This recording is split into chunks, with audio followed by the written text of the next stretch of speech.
Hello viewers तेज आपण स्वागत जनाऊँगी आपण प्रिय YouTube channel all in one को बंधु मैंने देखूँ Odisha subordinate staff selection commission तरफ 15 जुलाई 2025 फाइनाली नोटिस आसीगला लेटर नंबर 1527 जोटा आपंकर टीएलटी पीसीएम आपंकर टीजीटी रिक्रुटमेंट थिला ताको फाइनाली आपंकर पोस्टपोन कर दिया ये क्लीयरली आपने देखिपारे in pursuant to the advertisement number 2267 Odisha subordinate staff selection commission date 27/12/2024 number आपंकर रहा एते जो थी कि all other term and condition of the advertisement publish shall remain जोटा कि आपंकर रखा जाउछि जे एक्जाक्ट डेट आपंकर कह ना किंतु it is here by postponed due to the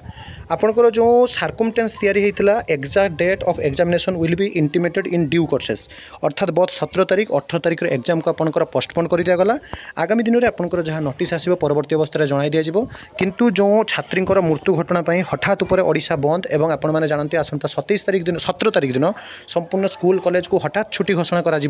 आपंकर जो बंद आकर दी जाए फलस्वरूप आपने देखिए बर्तमान आपंकर एग्जाम को पोस्टपोन कर दी जाए तो ये सब ऑथेंटिक जेन्युइन और ट्रस्टेबल इन्फॉर्मेशन चैनल को सब्सक्राइब लाइक शेयर करूँ विदाय दिन एक नुआ वीडियो सहित पुणी थे आपको आसबि बंदे उत्कल जननी।